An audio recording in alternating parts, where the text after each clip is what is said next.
Welcome to another episode on Living in the 5280. I'm Najib Alami, your Colorado Realtor. And I'm Troy Arnold with Westerra Credit Union. And today we're going to be making some green chili cheeseburgers. And we're also going to be talking about how not to kill your real estate deal if you're in the midst of a transaction. Let's dive in.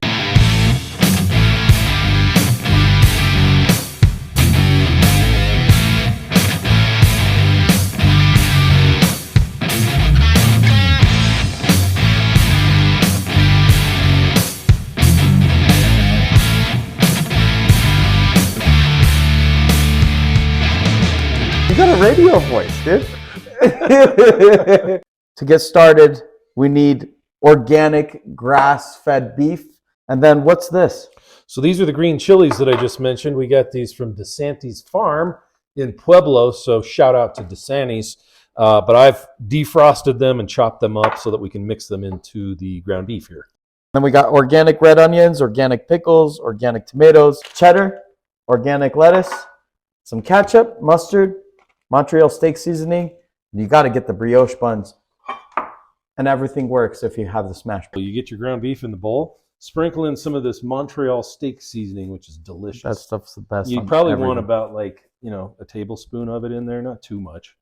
And then now here's the special ingredient. You take about 2 tablespoons of these green chilies. We can measure it by eye here. So what are the other chilies? So there's green ones. Well, it just so happens that they're called green chilies, but sometimes when they get a little overripe, they turn red. Really? So those are the same So they're chilies. still green chilies? Yeah, these are Pueblo green chilies. And from Pueblo, Colorado? From Pueblo, Colorado, which happens to be where I was born. So, really? Yeah, I got a tie in there with the family. So shout out to all my Pueblo peeps. Gotta love Pueblo for the green chilies. So mixing this green chili into... Yep, just mixing it right into the meat there. And then, we're going to put more on after we cook it. But this will get that flavor all through the meat. It's interesting how much real estate and lending relates to cooking burgers. How is that? Well, the meat would be like the client, right? And then the green chilies, the red and the green one, are like the lender and the realtor. Well, that's true. We all work together in harmony. Yeah. And if it's done right, everything comes out wonderfully. Oh, 100%. Everybody's all mixed in together. We're all in the same experience. We're about to be put on the fryer for a minute. Yeah. We're going to all get grilled for a second. But it all comes out good, doesn't it?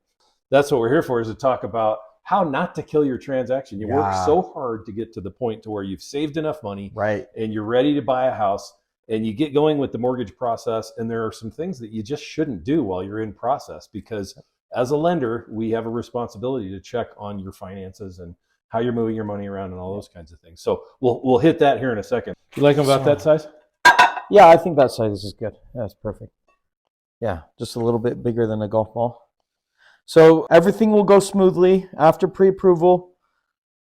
Us realtors will find the house that you love. And then sometimes things go wrong. Yeah, and so here's the tips, what not to do.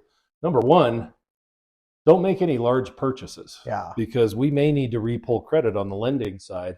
And if there's additional debt that we hadn't accounted for to begin with, that could cause a problem with the loan approval. Even though you've already been approved, if things change, we have to account for those changes. So don't make any large purchases that change your finance. We're going to cut the wax paper into 6 squares so that we can put it on the grill without it sticking to the smasher. To the smasher? Yeah. Okay. The second thing not to do would be, don't co-sign on a loan with someone else while you're in the process of qualifying for your mortgage.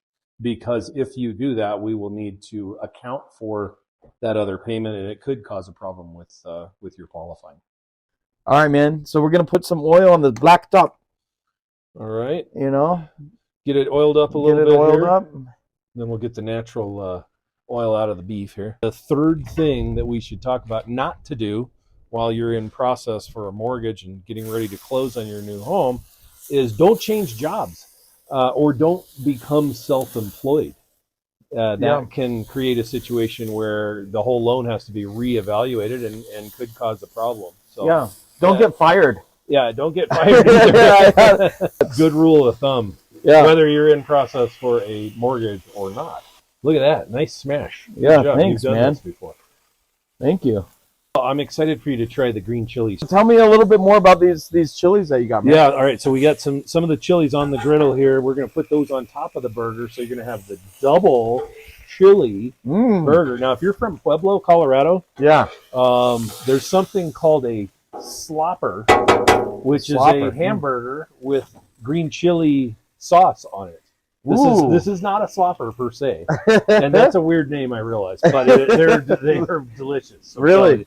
Are green chilies popular in Pueblo because it's close to New Mexico? Yeah, or absolutely. Is it the other way around? No, it's the ground, it's the soil that they grow them in. It's perfect for these types of peppers. Yeah. And so New Mexico, Hatch, you've heard of Hatch? I love Hatch. Hatch chilies. Now I was born in Pueblo, so I got to be partial to Pueblo, right? Yeah. But yeah, it's the soil, and they grow really well down there. So if you want to have some fun, we always go down in the summer, and we get them when they harvest the peppers, and then we get a big bag of pinto beans, which actually grow really well down there as well. Really? So for those of you who don't know where Pueblo is about, what, 2 hours? 2 hours south of Denver. If you know where Colorado Springs is, it's about 30 minutes south of Colorado And the home Springs. Prices down there are not too bad, right? No, very affordable. And there's some really nice properties. There's a big reservoir down there. You can call Lake Pueblo. Purchase a home on the reservoir.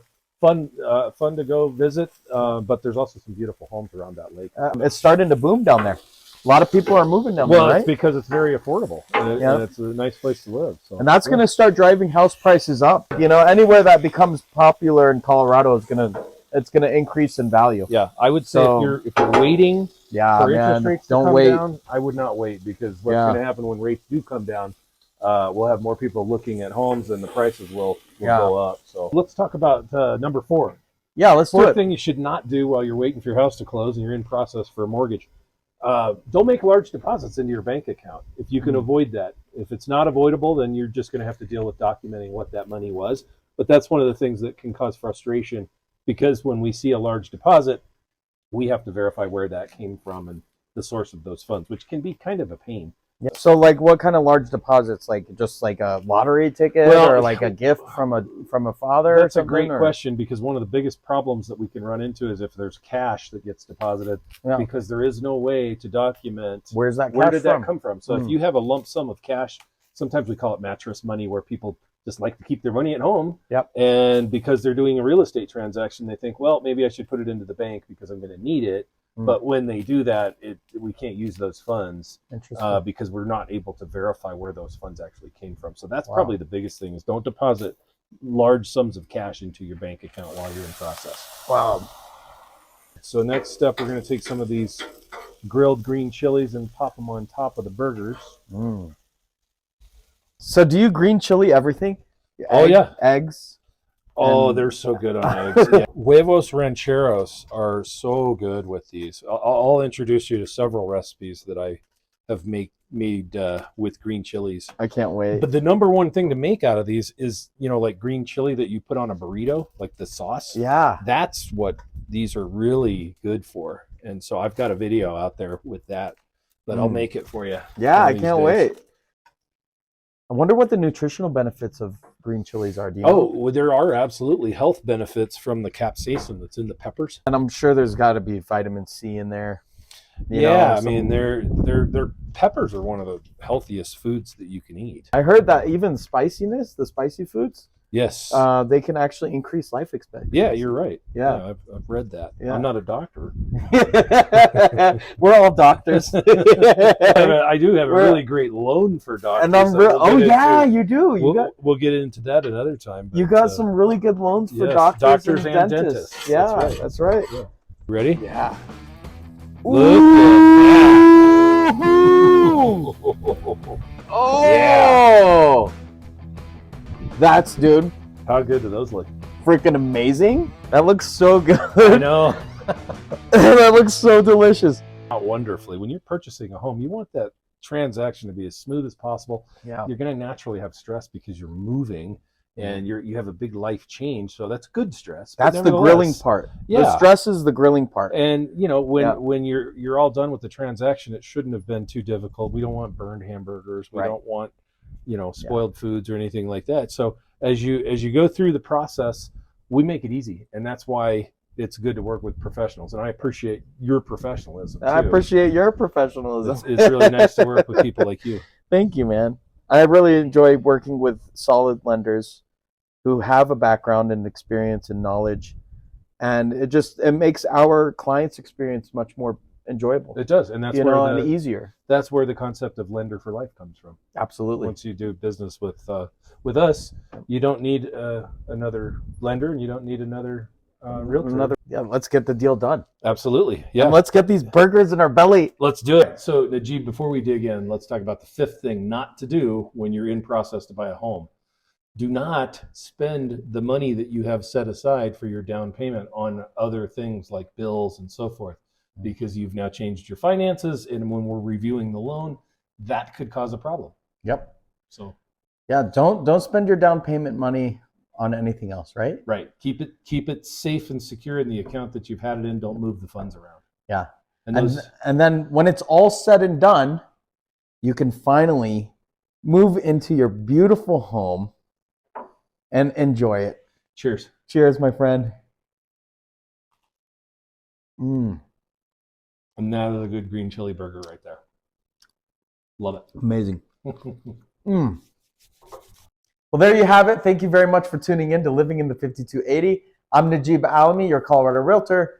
And thank you to Troy Arnold for joining us on the show today. Well, it's my pleasure. And I hope that we were able to provide some nice tips for everybody out there as to how not to kill your real estate transaction, and also a new twist on burgers. Which were delicious, by the way. And we try to make your experience with real estate and lending as enjoyable as possible. Don't forget to reach out to us if you have any real estate or lending needs at any time. Thank you, and until next time, take care.